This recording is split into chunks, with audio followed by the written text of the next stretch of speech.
Assalamualaikum warahmatullahi wabarakatuh.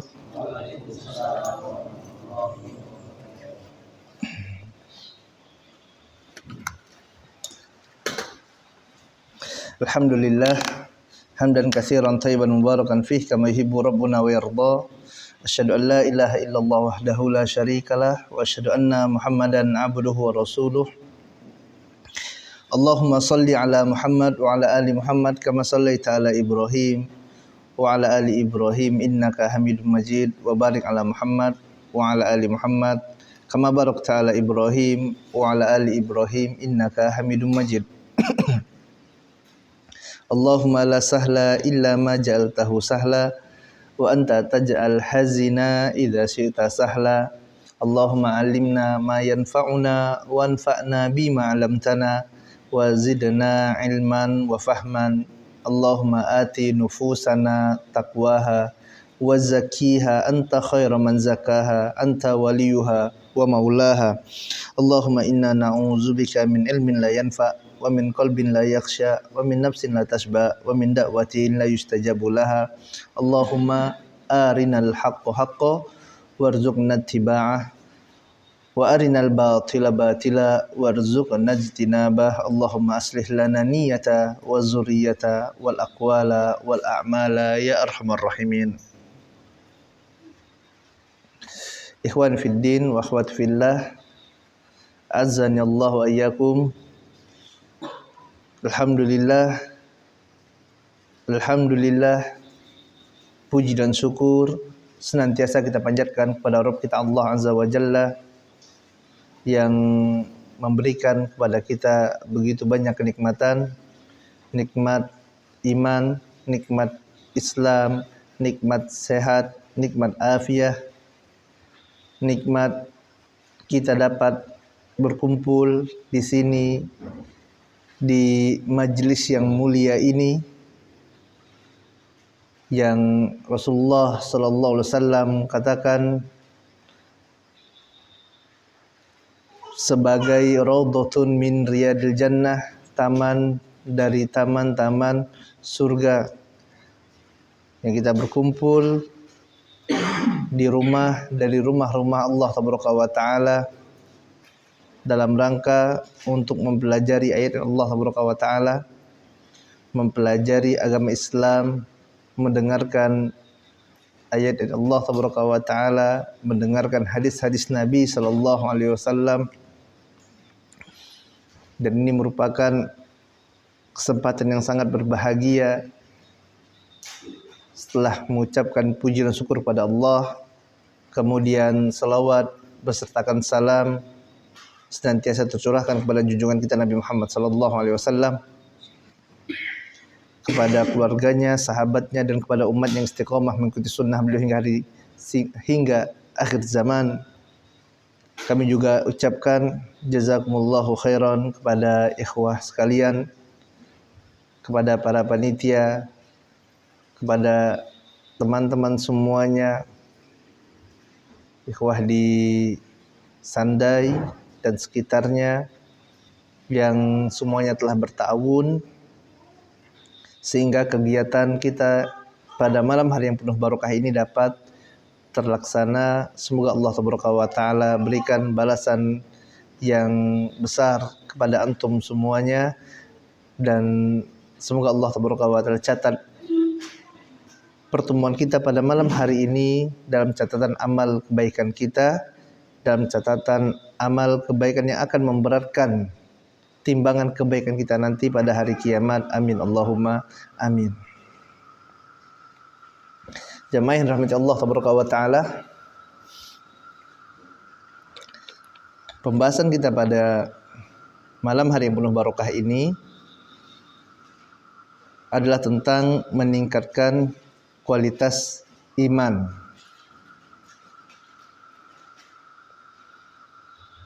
Sahabat yang mulia Abu Hurairah radhiyallahu ta'ala anhu suatu ketika mengatakan bahwasanya Nabi sallallahu alaihi wasallam bersabda dalam hadis yang diriwayatkan oleh Imam Bukhari dan Imam Muslim, innal iman bid'un wa sab'un au bid'un wa sittuna syu'bah fa'alaha qaulun la ilaha illallah wa adnaha imatatul adza anit tariq wal haya syu'batu minal iman.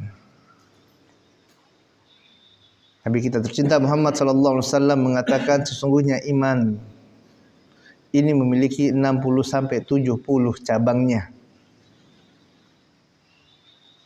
Dan yang paling tertinggi dari keimanan tersebut adalah qaulun, perkataan la ilaha illallah. Dan yang paling rendah adalah imatatul adza anit tariq, yaitu menyingkirkan gangguan yang ada di jalan. Kemudian Nabi sallallahu alaihi wasallam mengatakan wal haya syu'batu minal iman. Dan rasa malu merupakan bagian dari keimanan. Jamaah rahmat Allah tabaraka wa taala, hadanallahu wa iyyakum. Semoga Allah tabaraka wa taala berikan hidayah bagi ana dan bagi antum semuanya, dan semoga Allah tabaraka wa taala berikan keberkahan bagi ana dan bagi antum semuanya. Dalam hadis yang mulia ini terdapat banyak pelajaran yang agung yang dapat kita ambil. Di antara pelajaran tersebut, yang pertama, dari hadis ini kita mengetahui bahwasanya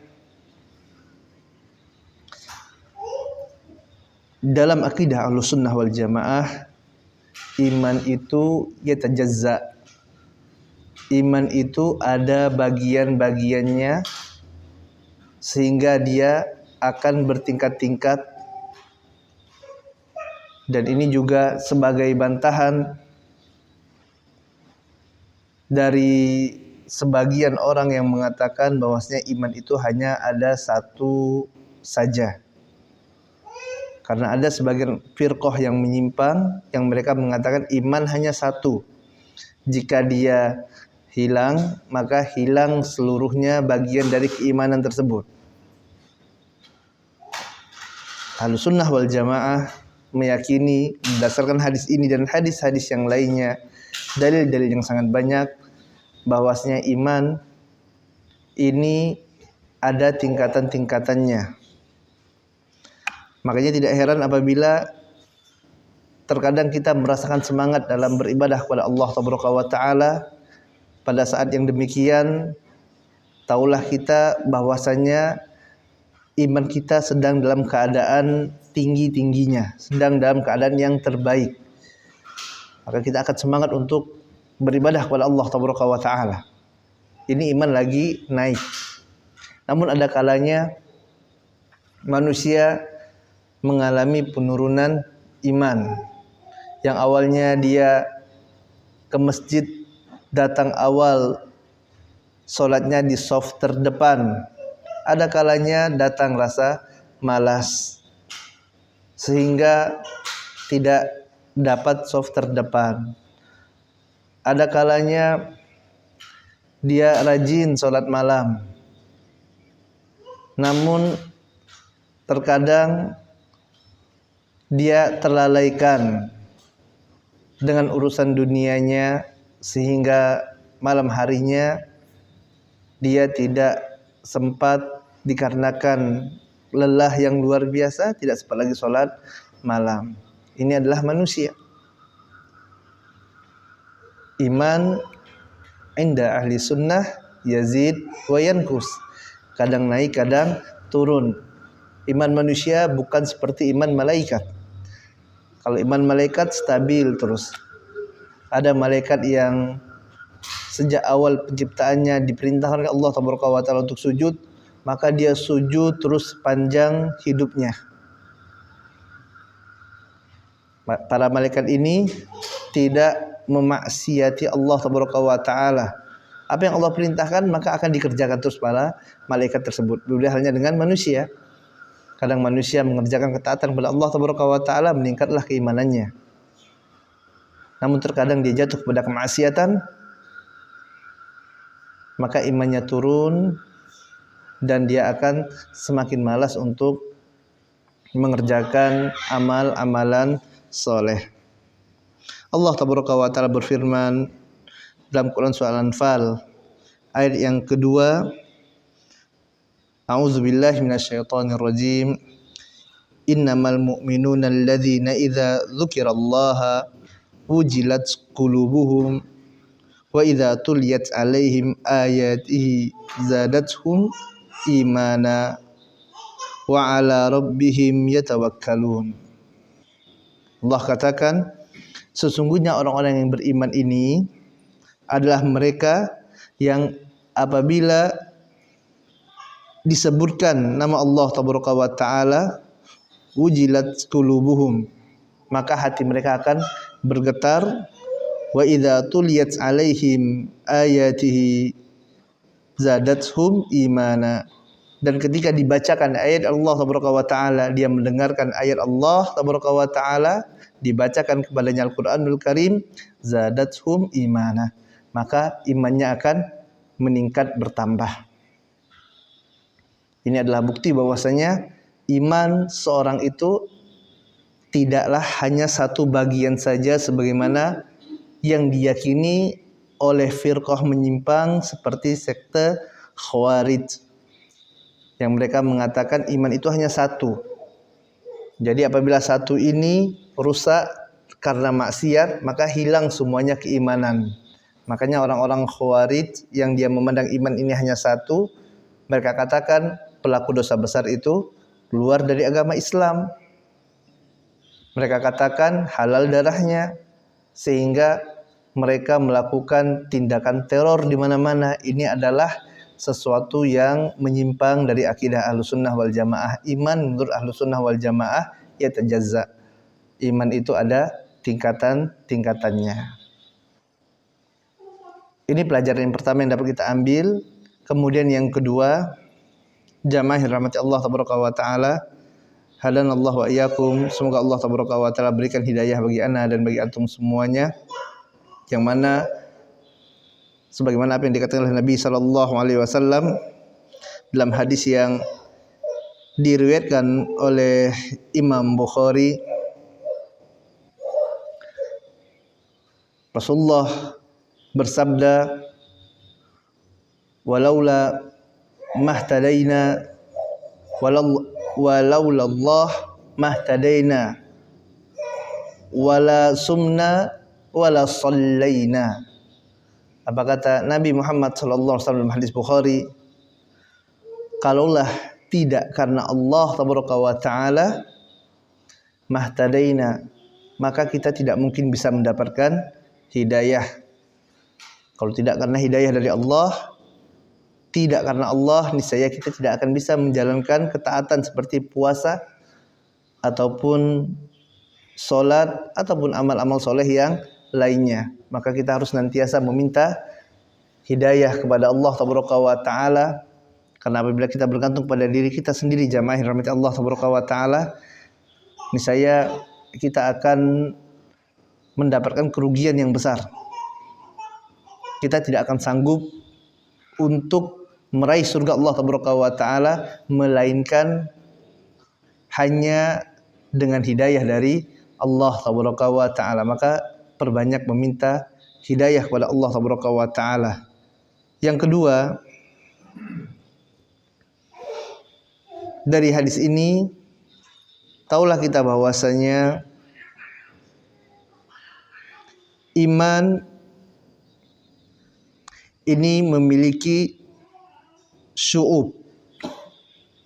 Apa itu syu'ub? Cabang-cabang keimanan. Kita semua memiliki iman, dan iman itu ada cabang-cabangnya. Yang mana tadi masing-masing cabang ini akan ada bagian-bagiannya. Para ulama menjelaskan ada 3 cabang keimanan. Yang pertama ada yang disebut dengan syu'ub qalbiyah, cabang amalan hati. Yang kedua ada cabang amalan lisan, syu'ub qalbiyah. Adapun yang ketiga ada cabang amalan anggota badan atau syu'ub al-jawarih. Ini ada 3. Semua amalan soleh yang dilakukan akan tidak lepas dari 3 hal ini, dan ini adalah iman menurut pandangan Ahlus Sunnah wal Jamaah, yang mana iman itu merupakan i'tiqad bil qalbi, keyakinan dalam hati, kemudian qaulul lisan, perkataan lisan, dan amal bil jawarih, amalan dengan anggota badan. Ini ada 3 cabang tadi, yang mana nanti dari cabang-cabang ini akan banyak amalan-amalan. Kaitannya apa Ustaz dengan meningkatkan kualitas keimanan? Kaitannya adalah dengan mengetahui cabang-cabang ini, kemudian kita mengerjakannya, maka akan meningkatkan keimanan kita kepada Allah Tabaraka wa Ta'ala, yang dengannya akan meningkatkan semangat kita dalam beribadah kepada Allah Tabaraka wa Ta'ala. Dalil tentang adanya cabang-cabang ini dari hadis ini tadi, hadis yang diriwayatkan oleh Imam Bukhari dan Imam Muslim. Terdapat 3 cabang keimanan ini. Yang pertama adalah ketika Nabi SAW mengatakan tentang cabang yang tertinggi, fa afdaluha qaulun la ilaha illallah. Perkataan la ilaha illallah ini adalah cabang dari perkataan lisan, syu'ub qauliyah. Qaulun la ilaha illallah, perkataan la ilaha illallah. Selain ini apa saja Ustaz? Banyak sekali. Di antaranya adalah doa. Doa ini adalah ucapan lisan. Kemudian juga zikir. Zikir ini juga adalah ucapan lisan.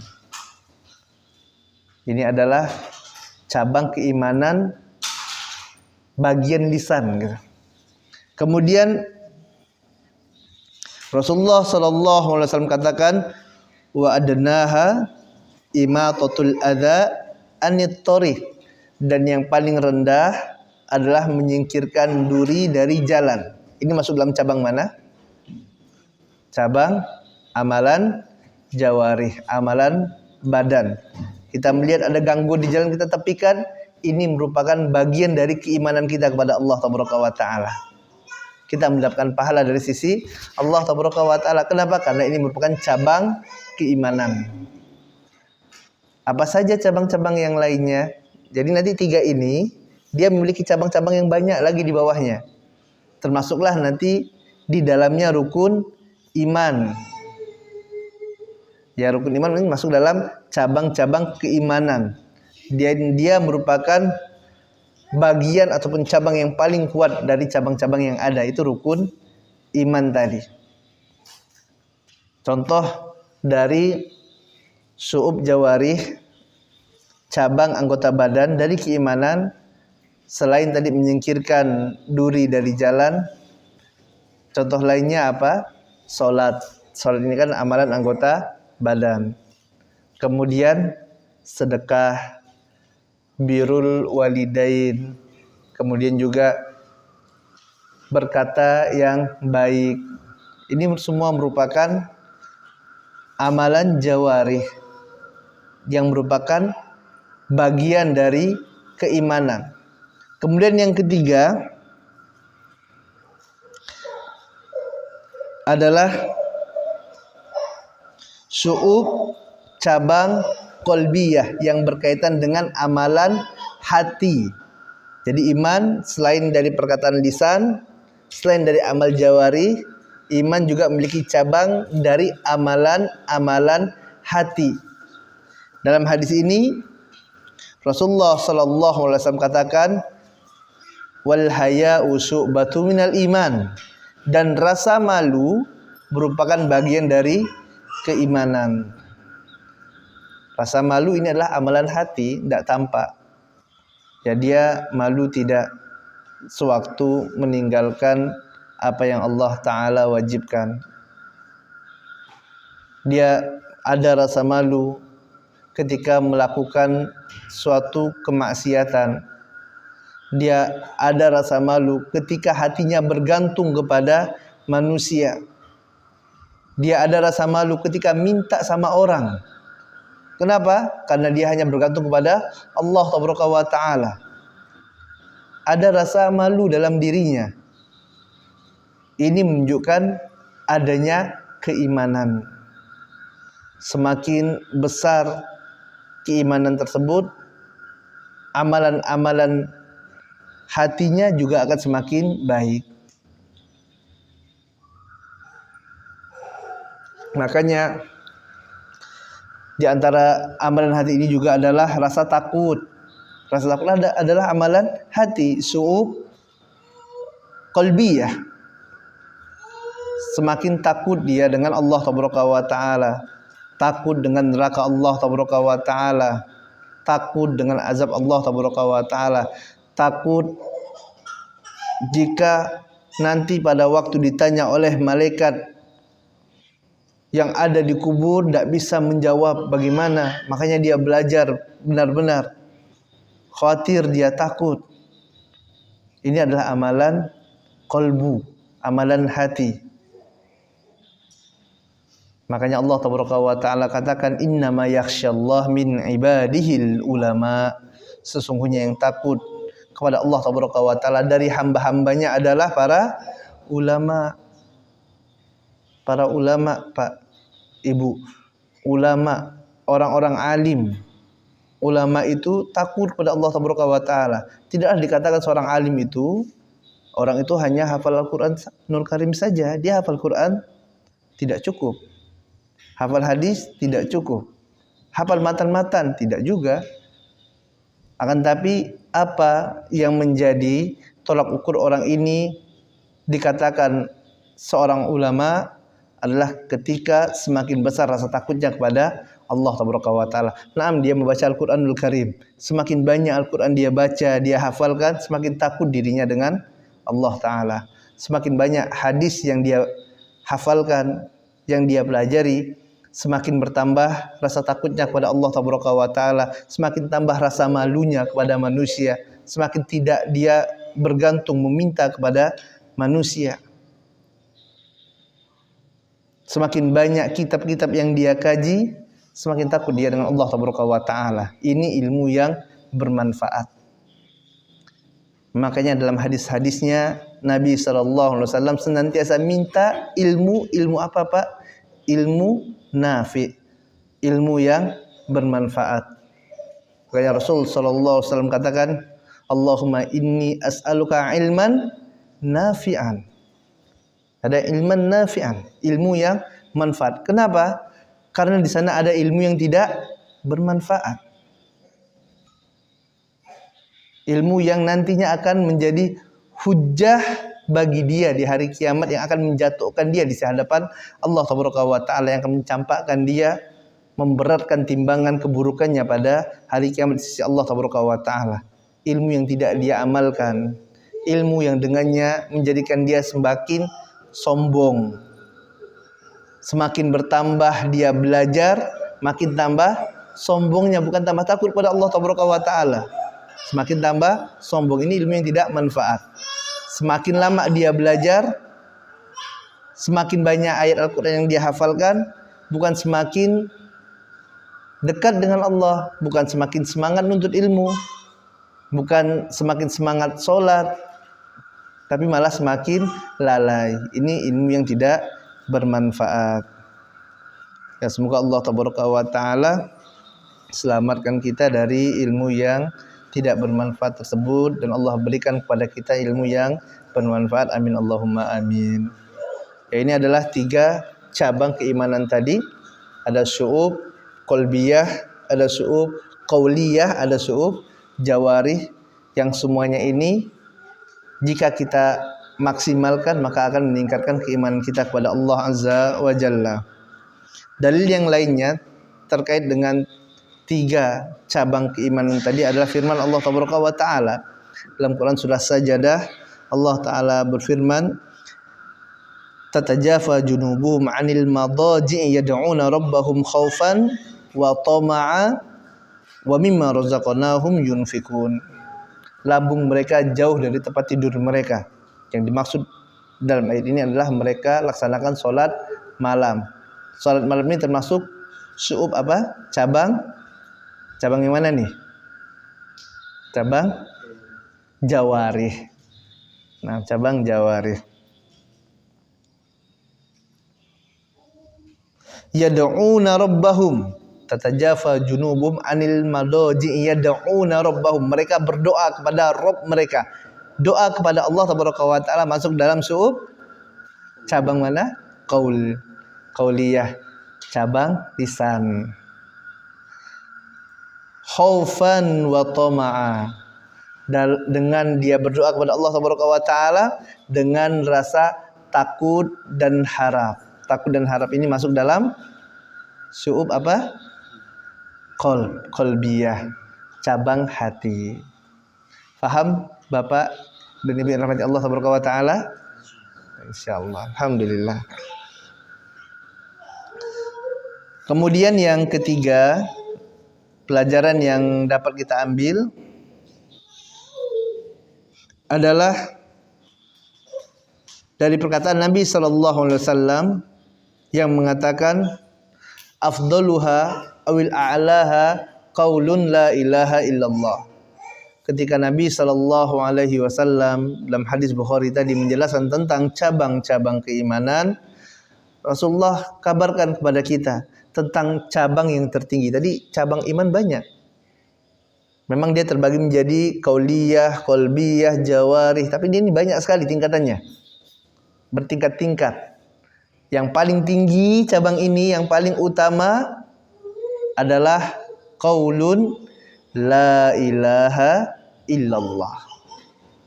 Perkataan, persaksian tidak ada Rabb yang berhak diibadahi dengan benar kecuali Allah tabaraka wa taala. Ikrar tauhid, pengikraran mengesahkan Allah dalam peribadatan. Yang mana tauhid ini Bapak dan Ibu yang dirahmati Allah tabaraka wa taala, dia merupakan tujuan penciptaan manusia. Allah taala berfirman dalam surah Zariyat, "Wa ma khalaqtul jinna wal insa illa liya'budun." Tidaklah aku ciptakan jin dan manusia kecuali untuk beribadah kepada Allah. Wa makna ya'budun ayyuwahidun. Makna dari ibadah di sini yang diinginkan oleh Allah tabaraka wa taala adalah ibadah dengan tauhid kepada Allah tabaraka wa taala. Karena ibadah Bapak dan Ibu jika tidak dengan tauhid tidaklah disebut dia dengan ibadah. Ini butuh kita garis bawahi. Ibadah jika tidak dengan tauhid tidak disebut dengan ibadah. Contohnya adalah apa yang dilakukan oleh musyrikin Makkah. Orang-orang kafir Makkah dahulu Bapak, Ibu yang mereka ini diperangi oleh Nabi Muhammad sallallahu alaihi wasallam, mereka juga beribadah kepada Allah tabaraka wa taala. Mereka berdoa pada Allah tabaraka wa taala. Mereka mengerjakan ibadah haji. Mereka tawaf di Baitullahil Haram. Mereka beribadah kepada Allah tabaraka wa taala. Tapi ibadah mereka tidak dinamai dengan ibadah. Tidak dianggap ibadah oleh Allah tabaraka wa taala. Makanya Allah tabaraka wa taala katakan kepada mereka, wala antum abiduna ma a'bud. Dan kalian tidaklah beribadah, tidaklah menyembah apa yang aku sembah. Walaupun mereka beribadah, tapi Nabi SAW katakan bahwasanya mereka tidak beribadah. Mereka beribadah tapi tidak dikatakan ibadah. Apa sebabnya? Karena ibadah mereka tidak murni untuk Allah tabaraka wa taala. Bismillah.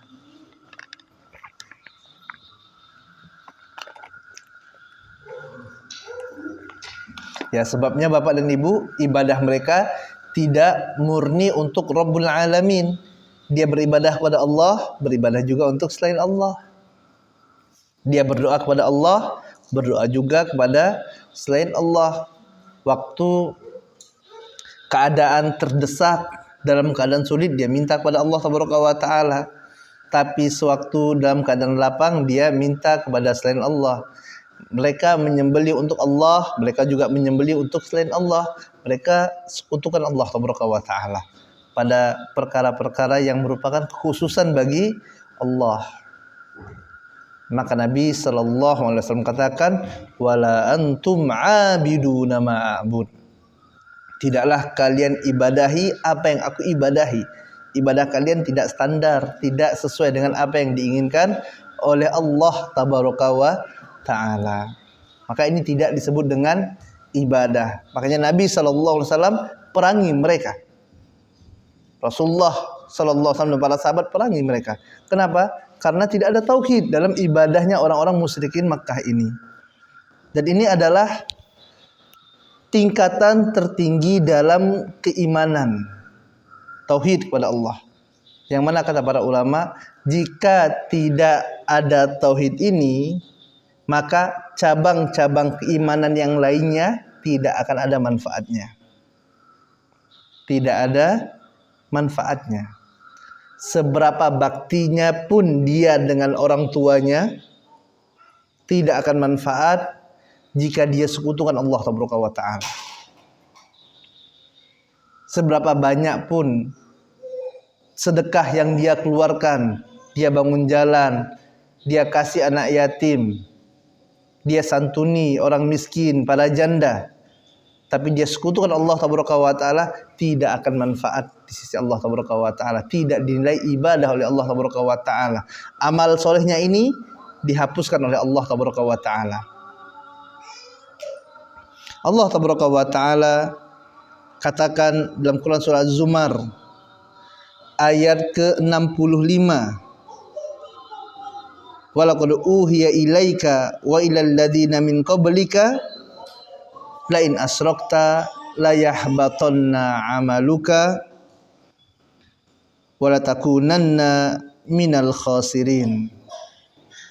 Dan telah kami wahyukan kepada engkau wahai Muhammad dan kepada para nabi sebelummu, la in asrakta, apabila engkau sekutukan Allah, la yahbatanna amaluka, maka sungguh-sungguh akan kami hapuskan, kata Allah, amalan soleh ibadah yang engkau lakukan tersebut. Dihapuskan oleh Allah Tabaraka wa Ta'ala. Wala takunanna minal khasirin, dan sungguh engkau akan termasuk orang-orang yang merugi. Rugi jamaah rahmat Allah Tabaraka wa Ta'ala. Salat puluhan tahun, sedekah, puasa, kemudian berbakti kepada kedua orang tua, membaca Al-Quranul Karim, ternyata dia rusak dengan kesyirikan kepada Allah Tabaraka wa Ta'ala, cabang yang tertinggi dari keimanan.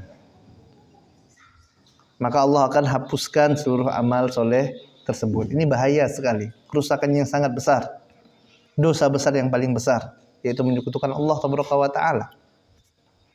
Suatu ketika sahabat bertanya kepada Nabi Muhammad SAW, ya Rasulullah, ayyu zanbin a'zam, wahai Rasulullah, kabarkan kepada kami apa dosa yang paling besar.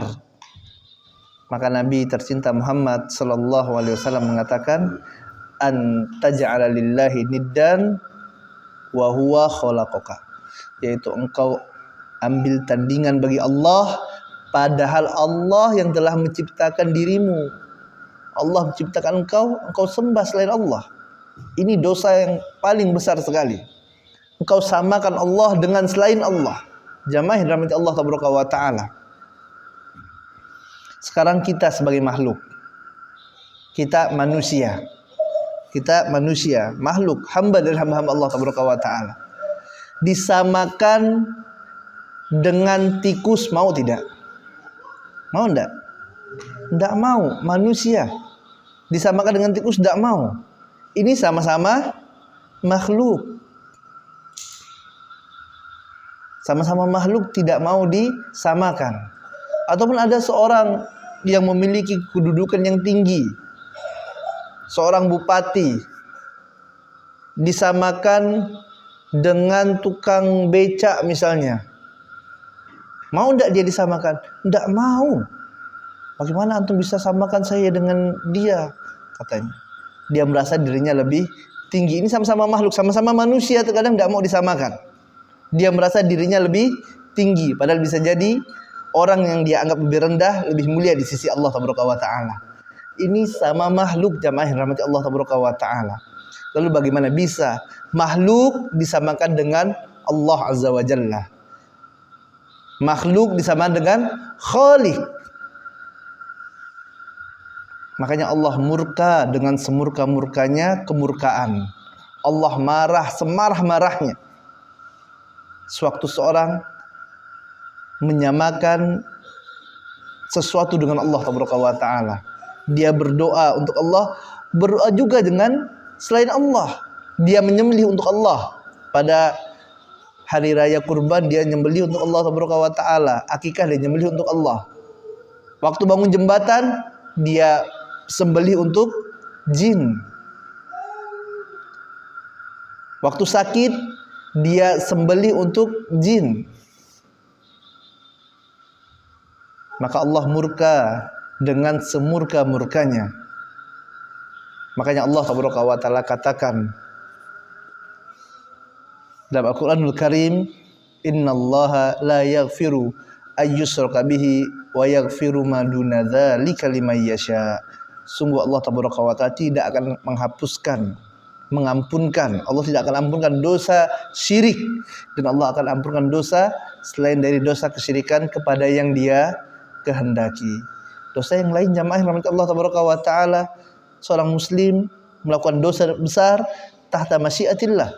Kalau Allah Taala ingin ampunkan, Allah ampunkan bi rahmatihi wa bi fadlihi, dengan rahmat dan kasih sayang Allah Taala. Allah ampunkan selama masih ada usul iman dalam hatinya, selama dia mengucapkan la ilaha illallah dan mati dalam keadaan yang demikian. Ini akidah Ahlussunnah wal Jamaah. Namun kalau dia mati dalam keadaan menyekutukan Allah, dalam keadaan syirik, tidak bertobat kepada Allah Taala sebelum kematiannya, maka Allah tidak akan hapuskan dosanya. Allah Taala sendiri yang mengatakan, ini adalah cabang yang tertinggi dari keimanan. Ini adalah usul iman, pokok dasar pondasi keimanan. Ini pondasinya. Yang dengan pondasi ini, dengan pondasi tadi, dibangunlah di atasnya bangunan keimanan tadi. Kalau pondasi ini rusak, roboh bangunan tersebut. Bisa dipahami? Baik, ini pentingnya keimanan, Bapak dan Ibu rahmati Allah Taala. Cabang iman yang paling tinggi yang harus ada, kita jaga betul dalam dada-dada kita, dalam diri kita. Kita jaga betul dalam diri istri dan anak-anak kita. Makanya para nabi senantiasa tuh mewasiatkan kepada anak keturunannya. Allah Ta'ala berfirman, "Wassa biha Ibrahimu banihi wa Ya'qub. Ya baniya innallaha astafa lakumuddin fala tamutunna illa wa antum muslimun." Ibrahim memberikan wasiat kepada anaknya. Begitu juga dengan Ya'qub. Ya baniya, wahai anakku, sungguh Allah Ta'ala telah memilihkan untuk kalian agama, itu agama Islam. Fala tamutunna illa wa antum muslimun. Maka jangan pernah kalian mati kecuali dalam keadaan Islam. Wasiatkan Bapak dan Ibu yang rahmati Allah Taala, anak-anak kita. Ingatkan mereka terus di zaman fitnah seperti sekarang ini. Banyak orang yang menggadaikan agamanya hanya dengan sedikit dari perkara dunia. Wasiatkan kepada mereka, jaga benar nikmat Islam ini, tauhid kepada Allah Taala, yang dia merupakan bagian yang tertinggi dari keimanan tersebut. Kemudian faedah yang selanjutnya,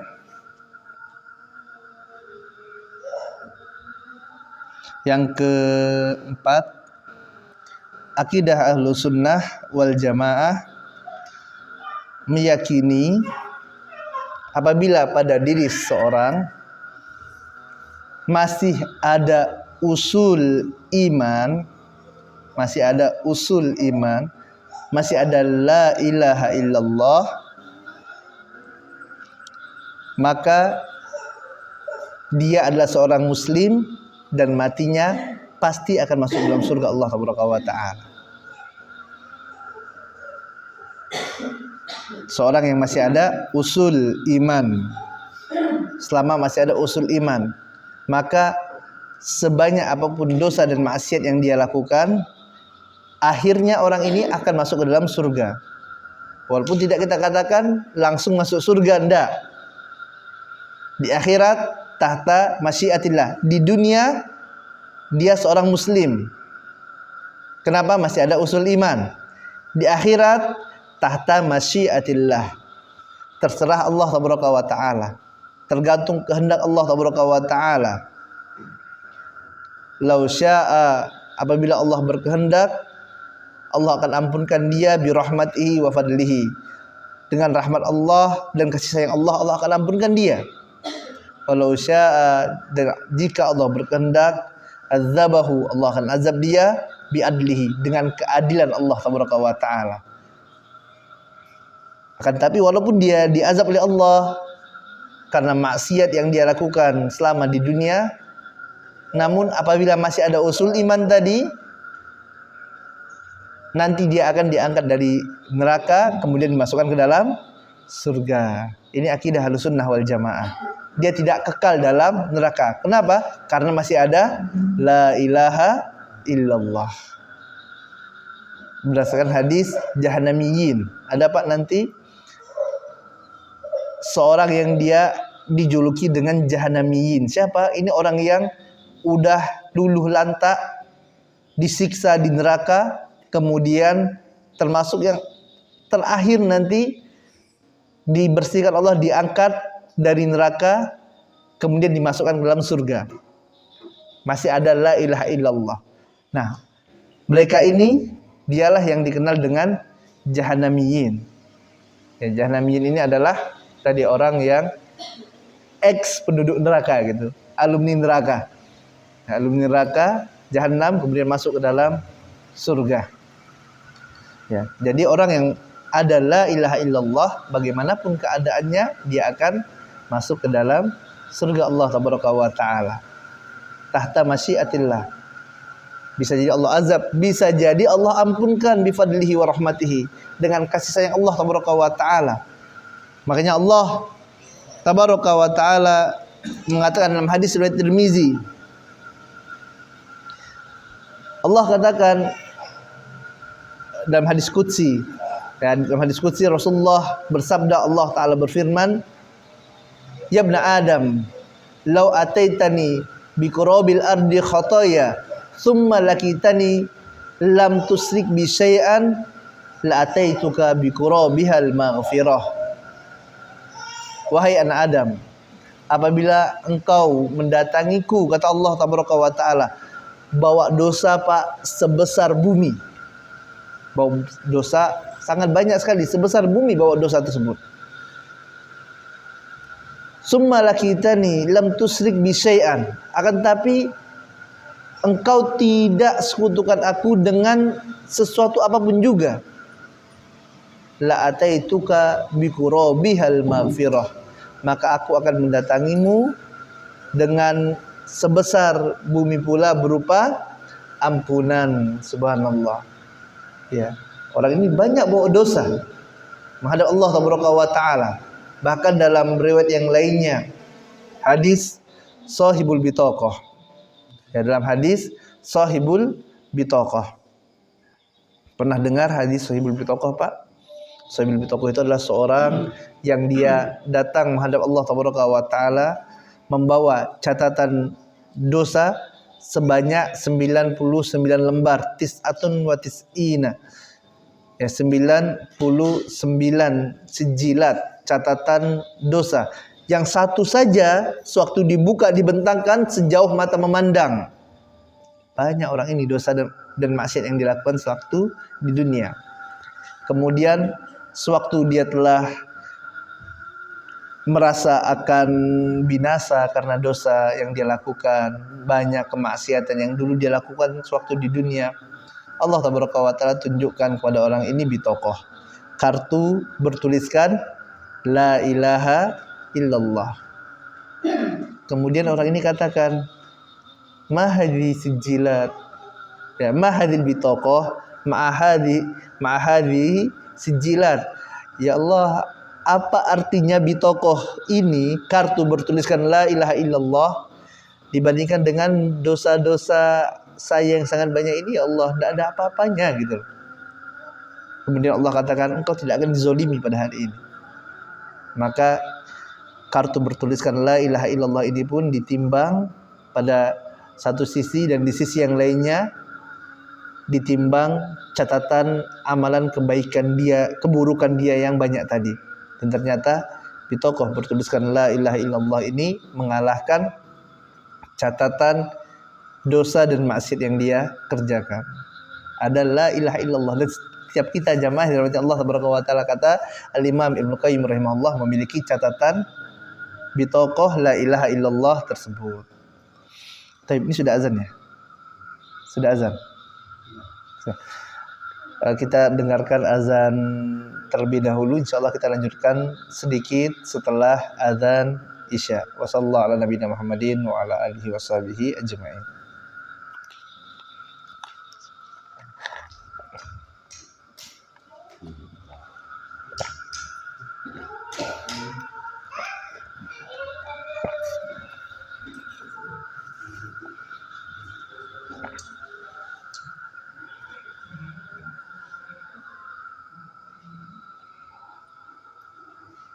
Allahu Akbar, Allahu Akbar, Allahu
Alhamdulillah, salatu wassalamu ala rasulillah nabiyina Muhammadin wa ala alihi wa sahbihi wa man walah, amma ba'd. Kaum muslimin dan muslimat rahimani wa rahimakumullah, hadanallahu wa iyyakum. Semoga Allah tabaraka wa taala berikan hidayah bagi ana dan bagi antum semuanya. Semoga Allah tabaraka wa taala berikan keberkahan bagi ana dan bagi antum semuanya. Amin Allahumma amin. Faedah yang kelima, imam menurut ahlu sunnah wal jamaah ini bertambah dan berkurang. Bertambah dengan ketaatan kepada Allah, berkurang dengan kemaksiatan. Kemaksiatan jamaah rahmat Allah subhanahu wa ta'ala ini merupakan syu'ubul kufur. Adapun amal soleh ini merupakan syu'ubul iman. Tadi kita telah bahas ada yang namanya syu'ubul iman. Apa itu syu'ubul iman? Cabang keimanan. Di sana ada juga yang disebut dengan syu'ubul kufur, cabang dari kekufuran. Jadi ada yang namanya syu'ub, ada yang namanya usul, Pak. Dalam bahasa Arab itu syu'ub artinya cabang, usul artinya pokok. Ada yang namanya usul iman, ada syu'ubul iman. Ada yang namanya usul kufur, ada yang namanya syu'ubul kufur. Usul iman ini tidak mungkin bercampur dengan usul kufur, tidak mungkin. Dalam diri seseorang tidak mungkin ada usul iman dan usul kufur. Pokok keimanan dan pokok kekufuran tidak mungkin bisa bersatu. Ini yang pertama. Akan tetapi usul iman ini bisa bercampur dengan syu'ubul kufur. Seorang muslim itu harus ada usul iman. Orang yang masih ada la ilaha illallah, dia masih ada usul imannya. Yang masih ada pada dirinya arkanul iman, rukun iman. Seorang muslim bisa jadi pada dirinya ada cabang-cabang kekufuran. Apa cabang-cabang kekufuran? Cabang-cabang kekufuran adalah dosa dan maksiat. Maka tidak heran Bapak dan Ibu yang dirahmati Allah subhanahu wa taala apabila kita dapati ada seorang muslim yang dia durhaka dengan kedua orang tuanya. Ada tidak? Ada. Apakah dia masih muslim? Kita katakan dia masih muslim, tapi muslim naqisul iman. Seorang muslim yang kurang keimanannya. Kenapa? Dia kerjakan dosa besar, tapi dia muslim. Seorang muslim ada tidak yang membunuh, Pak? Ada. Dia di penjara itu pembunuh muslim. Maka kita katakan dia tetap muslim. Muslim yang pada dirinya ada cabang kekufuran, tapi dia tetap seorang muslim yang kita kenal dengan muslim atau mukmin naqisul iman. Jadi antara usul iman dengan syu'ubul kufur ini mungkin berada pada diri seseorang. Kemudian yang selanjutnya antara usul kufur dengan syu'ubul iman. Ini juga mungkin bersatu, ada pada diri seseorang. Contoh misalnya orang kafir. Siapa orang kafir selain dari mukmin, selain dari muslim itu orang kufur. Karena Allah Ta'ala katakan inna dina indallahil Islam. Agama yang diridhoi di sisi Allah hanya Islam. Ini kata Allah. Kalau kata manusia udah kita tinggalkan saja. Karena setiap orang mereka bebas berkata-kata gitu kan ya. Tapi kata Allah Taala ini yang menjadi pegangan kita. Kata Allah tabaraka wa taala, "Innad dina indallahil Islam." Agama yang diridhoi Allah hanya Islam. Allah taala juga mengatakan, "Wa may yabtaghi ghairal islami dinan falan yuqbal minhu wa huwa fil akhirati minal khasirin." Barang siapa yang mencari agama selain dari agama Islam, maka tidak pernah akan diterima oleh Allah tabaraka wa taala, dan di akhirat dia termasuk orang-orang yang merugi. Ini kata Allah tabaraka wa taala. Selain dari agama Islam, merugi, masuk neraka. Selain dari agama Islam, tidak diridhoi oleh Allah tabaraka wa taala. Ini kata Allah. Kalau kata manusia, ya salah kata mereka. Orang-orang Yahudi mengatakan, wa qalatil yahudu laisatin nasara ala syai' wa qalatin nasara laisatil yahudi ala syai'. Yatluna al-kitab, kata Allah. Orang Yahudi katakan Nasrani itu tidak benar, hanya Yahudi yang benar. Nasrani katakan Nasrani yang benar, Yahudi itu tidak benar, gitu ya. Orang-orang yang minta pada patung mengatakan mereka yang benar, yang lain salah. Yang minta pada matahari mereka mengatakan mereka yang benar, yang lain salah. Terserah. Bebas, silakan antum berkata, nanti antum akan dihisab oleh Allah tabaraka wa taala. Tapi yang menjadi panutan kita, pedoman kita Bapak dan Ibu dirahmati Allah tabaraka wa taala adalah apa yang dikatakan oleh Allah tabaraka wa taala dan disampaikan oleh utusan Allah, yaitu Nabi Muhammad sallallahu alaihi wasallam. Itu akidah kita gitu. Taib. Adapun pada diri seorang kafir, mungkin tidak ada syu'ubul iman, cabang keimanan. Mungkin tidak, Pak? Mungkin. Ada orang kafir yang dia berbakti kepada kedua orang tuanya, maka kita katakan ini adalah orang kafir yang ada padanya syu'ubul iman, tapi dia kafir.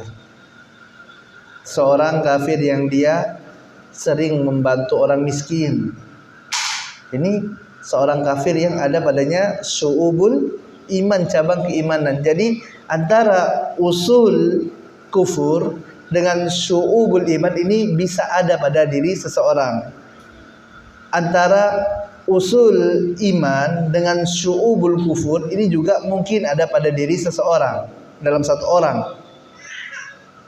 Namun tidak mungkin ada usul iman dan usul kufur dalam diri seseorang. Bisa dipahami Bapak? Insyaallah Pak ya. Hadanallahu wa iyyakum, semoga Allah berikan hidayah bagi anda dan bagi antum untuk dapat faham agama Islam ini dengan benar. Amin Allahumma amin. Dan maksiat ini jamaah rahmat Allah tabaraka wa taala, segala macam bentuk kemaksiatan kepada Allah tabaraka wa taala ini merupakan ini merupakan syu'ubul kufur, cabang dari kekafiran. Setiap macam jenis kemaksiatan, sewaktu kita katakan dia syu'ubul kufur, maka bukan berarti pelakunya kafir, bukan. Tadi sudah kita bahas. Paham Mbak ya? Ini syu'ub, cabang kekafiran. Segala macam bentuk kemaksiatan. Bahkan para ulama mengatakan innal ma'siyata dilhizul kufur. Sungguhnya maksiat itu merupakan corong dari kekufuran. Semakin orang itu melakukan maksiat, makin dekat dia dengan kekafiran. Seorang yang dia suka berjudi, minum minuman keras, berzina, ini akan sangat mudah dia keluar dari agama Islam nantinya, dibandingkan dengan orang yang dia senantiasa di masjid, ikuti majelis taklim, menjauhi perbuatan-perbuatan yang diharamkan. Ya enggak Pak? Ya, kenapa? Makanya para ulama katakan ini merupakan corong nih, bisa mengantarkan seorang pada kekufuran kalau tidak benar-benar dia perbaiki dirinya. Dan maksiat seperti ini jamaah yang dirahmati Allah subhanahu wa taala, pada dasarnya dia adalah sesuatu yang sangat digemari oleh hawa nafsu, oleh syahwat. Ini hukum dasarnya ini. Asalnya syahwat itu senang dengan maksiat. Syahwat manusia. Pada diri kita semuanya ada hawa nafsu, ada syahwat. Ini gemar dengan kemaksiatan. Makanya sewaktu Allah Taala kabarkan tentang penduduk surga, Allah Taala sifati mereka ini orang-orang yang senang ataupun orang-orang yang sanggup menaklukkan hawa nafsunya. Dalam Quran surah An-Nazi'at ayat 37 sampai 41 Allah Taala berfirman, fa amma man tagha wa athara al-hayatad dunya fa innal jahima hiyal ma'wa wa amma man khafa maqama rabbih wa nahan nafsa 'anil hawa fa innal jannata hiyal ma'wa. Allah katakan fa amma man tagha, adapun orang-orang yang dia melampaui batas dan mereka lebih mementingkan kehidupan dunia, fa innal jahima hiyal ma'wa, maka tempat kembalinya adalah neraka jahim. Dia tidak peduli urusan akhirat, dunia saja yang dia pikirkan. Tempat kembalinya adalah neraka jahim, kata Allah Taala. Wa amma man khafa maqama rabbih wa nahan nafsa 'anil hawa. Adapun orang-orang yang dia takut kepada Allah Taala wa nahan nafsa 'anil hawa, dan dia tahan dirinya, dia tahan hawa nafsunya, dia tidak tunduk dengan nafsunya, dengan syahwatnya, fa innal jannata hiyal ma'wa, maka tempat kembalinya di mana Pak? Surga. Ini asalnya jamaah rahmat Allah Taala. Ya, hawa nafsu, syahwat ini senang pada kemaksiatan. Tidur, ya, tidur. Makanya orang yang mau masuk surga dia harus mengalahkan hawa nafsunya. Tidur kan enak Pak ya. Waktu azan makin tambah enak tidurnya. Iya enggak? Kadang kita susah tidur, waktu azan baru muncul ngantuknya. Ya. Apa yang kita harus lakukan? Ya udahlah tidur aja dulu gitu ya. Ini saatnya kita tundukkan nih hawa nafsu kita. Ya udah kita lawan hawa nafsu kita. Kenapa? Karena ada panggilan Allah Taala. Allah katakan hayya 'alas shalah, hayya 'alal falah, gitu ya. Makin ngantuk dia. Ini kita tundukkan hawa nafsunya. Ya, hawa nafsu kita tundukkan. Sewaktu kita puasa, kapan waktu paling enak makan? Waktu lapar gitu ya. Waktu lapar tuh dikasih makan apa pun enak Pak. Maka gimana caranya? Ini kan ada nafsu mau makan, kita tundukkan nafsu tersebut dengan berpuasa, mengharap pahala dari Allah Taala. Di TV ada film yang banyak makhluk halusnya gitu ya. Ada wanita-wanita halus gitu. Nafsu kita gimana Pak, syahwat kita mengajak kita untuk nonton tuh. Aduh, bernikmat ya, berlezat-lezatan. Maka saat inilah tugas kita untuk apa? Untuk menundukkan hawa nafsu kita. Dengarkan musik enak-enak gitu ya. Ini nafsu enak gak? Enak, senang. Pada saat itu kita stop nih, kita tundukkan hawa nafsu kita. Kita tundukkan syahwat kita. Inilah apa yang Allah Taala katakan tadi, wa amma man khafa maqama rabbih wa nahan nafsa 'anil hawa fa innal jannata hiyal ma'wa. Kenapa Pak, Bu? Karena kita mau masuk ke surga Allah Taala. Kita ingin selamat dari neraka Allah Taala. Dan surga itu Bapak dan Ibu rahmat Allah Taala. Rasul kita sallallahu alaihi wasallam katakan dalam hadis riwayat Bukhari dan Muslim, hujibatin nar bisyahawati wa hujibatil jannah bil makarih. Apa kata Nabi sallallahu alaihi wasallam? Neraka itu dihijab, diberi hijab, ditutupi di sekeliling neraka itu, ya, diberikan di sekeliling neraka itu dengan asyahwat. Syahwat. Katanya bukan syahwat, Pak, tapi syahwat jamak. Sesuatu yang memanjakan syahwat manusia, memanjakan hawa nafsu. Ini semuanya yang mengelilingi neraka.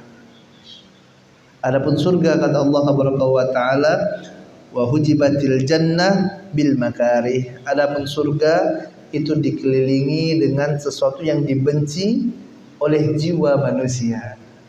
Artinya kita kalau mau masuk surga Pak, harus tundukkan hawa nafsu. Kalau mau selamat dari neraka, harus tundukkan hawa nafsu kita. Makanya ya, jamaah yang dirahmati Allah wa taala, dalam hadis riwayat Tirmizi, ketika Allah wa taala ciptakan surga, Allah wa taala perintahkan Jibril untuk melihat surga. Maka malaikat Jibril alaihi salatu wassalam mengatakan, ya Allah, setelah melihat keindahan surga ini, tidak akan ada orang yang tidak mau masuk ke dalam surga. Pasti semuanya mau masuk ke dalam surga setelah mengetahui kenikmatan-kenikmatan yang ada dalam surga tersebut. Kemudian Allah wa taala letakkan di sekeliling surga tersebut perkara-perkara yang tidak disenangi oleh hawa nafsu manusia, oleh syahwat manusia. Maka Allah perintahkan kembali malaikat Jibril untuk lihat ke surga. Maka malaikat Jibril pun kembali kepada Allah wa taala. Malaikat Jibril katakan, ya Allah, aku khawatir tidak ada orang yang sanggup masuk ke dalam surga. Karena apa? Karena ternyata surga dikelilingi oleh perkara-perkara yang dibenci oleh jiwa manusia. Sewaktu Allah wa taala ciptakan neraka, jamaah rahmati Allah wa taala, ya Rasulullah katakan, Allah perintahkan malaikat Jibril untuk lihat neraka. Maka Jibril mengatakan, ya Allah, tidak akan ada orang yang mau masuk ke dalam neraka. Tidak akan ada yang mau. Siapa yang mau dipanggang Pak di neraka? Ada yang mau? Tidak akan ada kita yang mau. Dikasih makan dari makanan-makanan yang berduri, yang dari nanah, wa yazubillah. Ya siapa yang mau? Kata malaikat Jibril, ya Allah, tidak akan ada hamba-Mu yang mau masuk ke dalam neraka. Ya Allah, siapa yang mau masuk ke neraka? Kemudian Allah wa taala letakkan di sekeliling neraka tersebut perkara-perkara yang dicintai oleh syahwat manusia, dicintai oleh hawa nafsu manusia. Kemudian Allah perintahkan malaikat Jibril untuk lihat kembali. Malaikat Jibril datang lagi kepada Allah wa taala, katakan apa, ya Allah, aku khawatir tidak akan ada hamba-Mu yang dapat selamat dari neraka. Kenapa? Karena syahwat. Jamaah rahmati Allah wa taala. Ini adalah syu'ubul kufur tadi. Makanya kita kalau masuk surga apa, Bu? Kunci utamanya apa? Tundukkan syahwat terlebih dahulu. Harus ada. Ya. Kemudian yang keenam adalah jangan pernah kita meremehkan amal soleh, sedikit apapun itu, sekecil apapun itu. Nabi SAW mengatakan dalam hadis Bukhari dan Muslim, ittaqun nar walau bisyaqi tamrah. Lindungilah diri kalian dari api neraka walaupun hanya dengan sepotong kurma. Dalam riwayat yang lain, Nabi SAW katakan, la tahqirunna minal ma'rufi syai'an walau antalqu akhaka biwajhin thaliq. Janganlah pernah kalian remehkan amalan soleh sekecil apapun itu, walaupun hanya sekedar senyum di hadapan saudara kalian. Jangan remehkan Bapak dan Ibu yang dirahmati Allah Subhanahu wa taala. Karena bisa jadi amal soleh tadi yang dia merupakan syu'ubul iman. Amal soleh ini syu'ubul iman, Pak. Karena amal soleh yang kecil itu Allah masukkan kita dalam surganya. Kita lihat bagaimana suatu amalan yang dilakukan oleh seorang wanita pezina, yang dia ambil air melihat waktu ada seekor anjing yang kehausan, ya kemudian dia beri minum anjing yang sedang kehausan tadi, yang karenanya Allah wa taala hapuskan dosanya. Allah masukkan dia ke dalam surga Allah wa taala. Jangan remehkan amalan kecil. Walaupun hanya sekedar, kata Nabi SAW, senyum di hadapan saudara kita. Karena bisa jadi ini yang akan mendatangkan ridho Allah wa taala terhadap kita. Baik. Anda rasa ini saja ya yang dapat Anda sampaikan ya pada kesempatan malam hari yang penuh barokah ini. Ya semoga yang sedikit ini dapat manfaat bagi kami pribadi dan bagi antum dan antunna semuanya. Apa yang benar datang dari Allah wa taala, dan yang salah datang dari kelemahan ilmu ana dan dari syaitan. Kita akhiri majelis kita ini dengan baca doa kafaratul majlis. Subhanakallahumma bihamdika Asyhadu an la ilaha illa anta astaghfiruka wa atubu ilaik. Assalamualaikum warahmatullahi wabarakatuh.